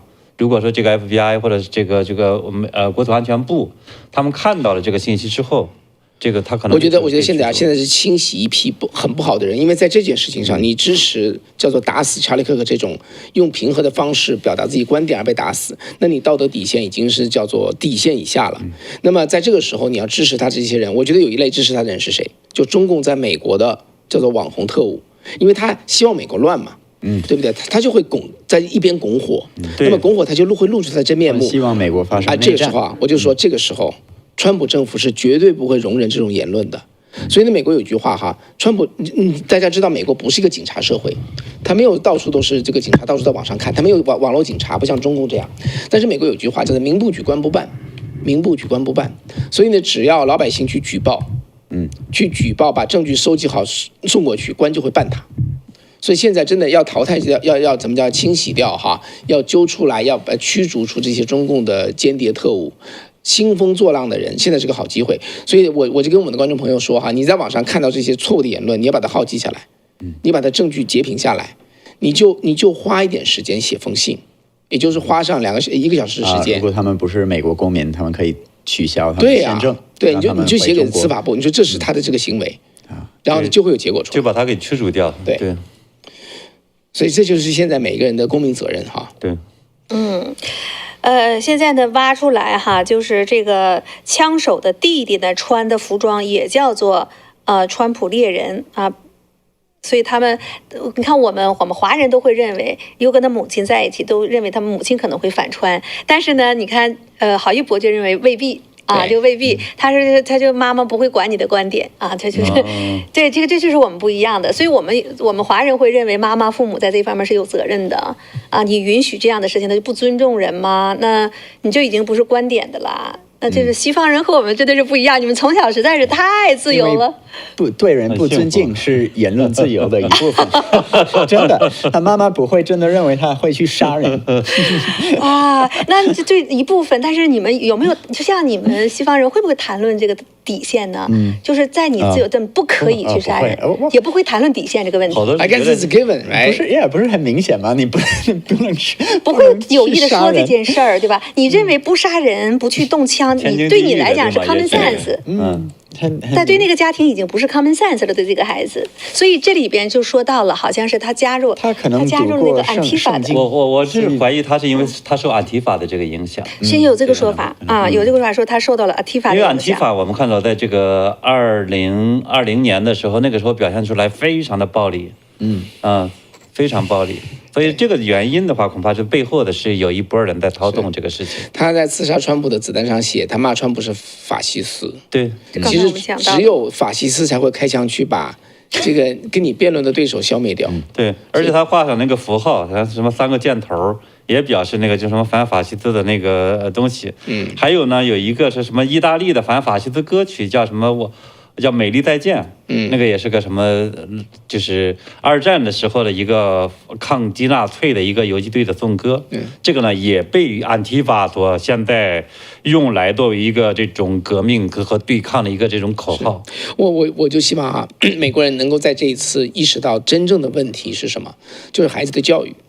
小孩的教育，我们在讲一个美国几乎可以说最保守的州的一个小孩子，在一个保守的家庭长成的小孩子开的这一枪，所以呢，美国的问题是小孩子的教育，大中小学，起码这件事情显示的最直接的原因。郝一博，你觉得美国人会意识到这一点吗？他们要着重精力要改革他们学校？可能会，这现在可能是一个转机。我记得疫情来的时候，很多父母他们看到他们的孩子上网课，看到他们的在学什么东西，他们在吓一跳，吓一跳，你们在学这个东西，对，所以很多父母抗议，或者让他们的孩子们上不用上什么公立学校，上私立学校。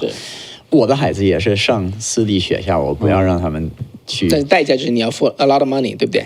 要付很多钱。对，我很意识到这一点。不是每个家庭都可以。我觉得这一次可能会有一个比较大的转变。实际上，在过去的2年当中，我们看到就是他的18到29岁的这个男性的这个青年当中的话，就有这个大概比向右转的这个人超过了44%。这个一开始也有好多人认为说，这可能也就是这个查理·克克被夺取生命的一个原因。当然，现在来看的话呢，可能是这个原因，但是呢，可能不是，也许不是蓄意的，因为不知道，也看起来像个孤狼事件，但是呢，是不是伪装出来的一个孤狼事件，没人知道。但是呢，至少来讲，跟他的这个言论确实有关。也就是说，这么大的一个时间内的话呢，抛弃共产主义的，或者是向右转的这个人。带大量的这个变多，这个的话也就跟这个类似查理·克克这种人是有关系的。那么这一次呢，就是这个事儿发生之后，那么查理·克克的很多的这种言论呐、思想啊，我觉得也会在整个网上得到一个加强版的传播，对，加强传播。因为原来好多人不知道查理·克克是谁，也没有真正去听过他的东西，现在成了一个好的传播机会了。对明年的选举会有很大的这个绝对，我觉得民主党肯定输了，明年我觉得输了，甚至我认为的话，在未来的16到20年当中的话，基本上不要想了，就他们不可能再回到白宫了，因为他现在我其实倒不是说我个人反对民主党，而是呢，我们讲说，当你遇到问题的时候的话，你要去反思是不是偏离了民众，偏离了，比如说你代表的这个整个的美国的中产阶级，因为大量的开放边境，我觉得这个实际上是这个摧毁美国的一个做法，放进2000万的这个非法移民进来。对吧？你每年的这个像纽约，我知道这个，去年到今年这个为了这个非法移民要花多少钱呢？100亿美元。哎呦，结果弄的这个就是时代广场的那个水晶球都不能换了，以前是每年都换一换的，对吧？换一个新的，然后装修一下，怎么样子的？没钱了，所以然后呢，让他们来去住这个叫做这个5星级酒店。所以你这种情况下，相当于你就要加重的去掠夺这个普通的美国民众，给他加重税收，然后呢让他们生活更加糟糕。所以在这样的情况下的话，其实这是完全是违背了就这个不同的政党你所代表的这样的一个民众。所以我觉得这其实不是一个爱国的行为，也不是一个真正为美国好的一个行为。但是呢，没有看到他们在真的反思。包括这个查理·克克这件事情的背后的话，我觉得也没看到反思。他们可能还在讲说，我们应该是反对暴力，但是产生暴力的根源在哪儿？是因为他们这些年躲得太躲了，对吧？就跟那个以前的时候，马斯克不是画了一张图吗？他一直就在这个左派。后来呢，当这个极左的这帮人跑得越来越左的时候的话，这个像马斯克这种变成了左派了，他的政治立场是一样的，然后变成右派，原地不动。结果的话呢，就是在昨天的时候，有人又做了个更新版，就是左派那帮跑得更远了，然后呢趴在了地上，架起了这个枪。把原地不动的马斯克干掉。对，要把原地不动的马斯克干掉。所以你就说，你看起来就是这已经不是美国，这也不是说所谓的极左极右的问题了。就说，如果我刚看到也有网友，就是那个我们的观众也在讲说，极左极右都不好。我其实同意，但是呢，现在的很多的这些，你包括查理·克克的这些做法，它不是极右的做法，它其实是很美国传统的做法。就是你不同的观点，我辩论，然后的话呢，你接受就接受，不接受不接受，对吧？然后大家去不同的表达你的心声。结果的话呢，真正的极右不是这么干，极右的话呢，也是你必须听我的，不听我的我也干掉你。有人这么干吗？没人这么干。所以这个目前这些做法不能算极右。所以但是呢，这个像类似于这种我们说这个 Robinson， 就是Tyler Robinson， 他的这种做法的话，就这个凶手，他这个做法反而是个极左的做法，对吧？你不同意我的观点，对不起，我要把你消灭掉。所以这个其实是在美国在正常社会里面，我觉得是不能容允许的东西。反正我觉得就是希望美国能抓住这个机会，包括我们所有在美国的人哈，或者关心美国的人，抓住这个机会，这件事情一定要深刻的反思，反复的去说，查理·克克才不会白死。他的太太现在正在发表演讲，他已经誓言让 Turning Point 这个组织更加强大。有人说，如果说查理·克克是一头雄狮的话，他的太太就是一头母狮。很多我觉得他们在做这件事情的时候，包括他们欢呼的时候，他们不懂得一件事情，他们不懂得信仰的力量。查理·克克所展现的那种真正的基督徒的那种平和、那种坚韧、那种为了自己的信仰可以勇往直前的精神，恰恰就是历史上我们所知道的那个使徒传当中，在几百年迫害基督教当中，他们为了自己信仰是不畏生死的往前走。如果350多年用国家的力量都没有迫害掉这个基督教的话，今天这一枪，你们真的能够把这种信仰的人让他们去改变吗？去吓倒他们吗？查理·克克呢，已经是鼓励了所有的这种有信仰的团体。这就是为什么在网上有一位女士，她就在讲，她说你们还在欢呼，你们觉得你们把他打死了，你们就胜利了吗？她说你错了，我告诉你，查理·克克你们只是给他带来一个走在神的路上的王冠，而更大的一个强大的军队已经来了。所以如果不懂得信仰力量的这些人，我们不妨去看。但是我觉得从历史上和从现在这样的一个过程当中，对于神的信仰的这种坚定，恰恰是不可摧毁的一个最最重要的一个力量。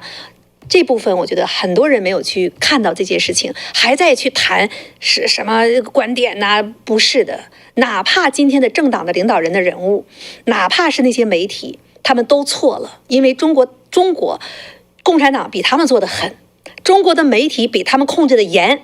结果呢，我们也是在那些红旗国家当中长的，可是我们今天谎言不经不起真相的一点点的考验，追求真理，去思辨善恶，这是一个有基本常识的人的一个本能。所以我觉得我真的是感觉到，我看到他太太去这么坚强。站在这演讲的时候，我就有这么一种感觉。我再加一个细节哈，查理克克做的有些事情啊，如果他不被刺杀的话，其实人们大家都不知道。2013年他创办了这个叫做2012年创办 TPUSA， 前5年他全是义工，1分钱都不拿。到了第6年才拿多少钱，知道吗？2500块钱。然后呢，6年之后，他把他拿到的钱全部捐回来。你听到这个？我这么说哈，有点像我们哈，我们都是义工开始办媒体的，到一定时候能够拿到2000块钱、2500块钱就很不错了。查理克克还全把你捐回来，所以这个人他真的一心在他所做的事业上，就这么一个人。你说不经历这样的事情，谁知道？谁会去谈？这是谁说的呢？是查理克克 show 的 producer 说的。他说我做他的 payroll， 我才知道这个人是怎么走过来的。我告诉大家，所以这个人真的是很纯洁的一个人，可以这么说哈。那么现在大家都知道他的付出，他的无私，他的伟大，所以他的死将给美国的言论自由和美国传统的价值撑起一片天，但这片天大家要去用，如果不用的话，那就白死。所以好几个刚才看过的查理克克的太太呢讲话的这个网友在讲呢，说这个艾瑞卡对吧？她刚才讲发言的题目呢，就是说我丈夫建立的运动不会消亡，然后呢也在呼吁呢各地的这个年轻人去寻找或者是加入当地的这个就是美国转折点这个分会，然后呢参与其中。美猴王他说他就不断的在跟我们去有一些观点哈，就是他的演讲当中。他讲到呢，他感谢了执法机构迅速的逮捕了嫌疑人，感谢 Turning Point USA 的这个组织工作人员给予的支持。他回忆了 Charlie 的热情和爱好，他回忆呢 Charlie 非常的爱讲话，爱与他的支持者互动。他提到了呢 Charlie 喜欢上帝，喜欢体育，喜欢孩子，以及对婚姻的看重。美猴王说呢，他也致敬总统，致敬副总统和他的妻子，他特别感谢了特朗普总统。提到了他们将帮助呢查理的遗体从犹他州运回亚利桑那。他说呢，他承诺会继续查理的事业，传承他的遗志。他说呢 ，Turning Point 的校园巡回还会继续进行，他的电台节目也会继续播放。他会确保查理的遗产永远不会忘记。对那些对她的丈夫下手的人，他发出了警告。他说，那些策划要对查理下手的人，他们不知道他们点燃了什么。换言之，这样的行为不会熄灭他的影响，反而会让他的影响更大。对年轻人呢，他的太太召唤他，鼓励年轻人去加入，会寻找当地的这种 local 的 chapter， 就是 Turning Point 的 USA 的分会，参与其中等等。然后呢，他就讲到这位欧阳格也在讲说，我丈夫建立的这个运动不会消亡啊，这是他讲到的。好，我们今天的时间也比较长了，因为这个话题呢是美国几十年走到这里来的如果我们的导播已经有了那个录像的话，请大家去放一下。在昨天的时候，我们看到亚利桑那是以什么样的一个规格，亚利桑那的人民是以什么样的一个方式赢回了这位亚利桑那的孩子那他的这个棺木在车和警车呢一路那么长的路，在美国的国旗下面呢去回到了他的家乡。美国确实出问题了多少时候呢？已经多少年了，美国国旗是不敢打出来的，不敢把美国国旗呢插到自己的院子上，学校里头是不敢出现美国国旗的字样的。从川普去年开始，从查理克克他们不断走进校园的时候，这一切刚刚有所改变，于是呢他就被遇到了这样的一个枪击事件那么这件事情呢并没有完结，所以今天我们看到在这个犹他州的州长进行记者招待会的时候呢，其中有一位人呢在现场就在讲到，他说我们不知道这是一个黑暗的结束，还是更黑暗的开始。那我想问问您我们的节目的观众朋友们，您认为这是一个黑暗的结束呢？就请打一个1。你说这也许是更黑暗的开始，就请您打一个2。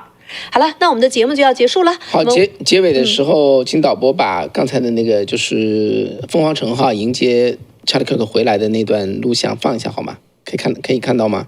在节目制作组这个群组里面，希望能够看到。总而言之吧，我想就是对，是个很长的讨论，但是我觉得很值得。现在这个时候做这些讨论非常非常关键。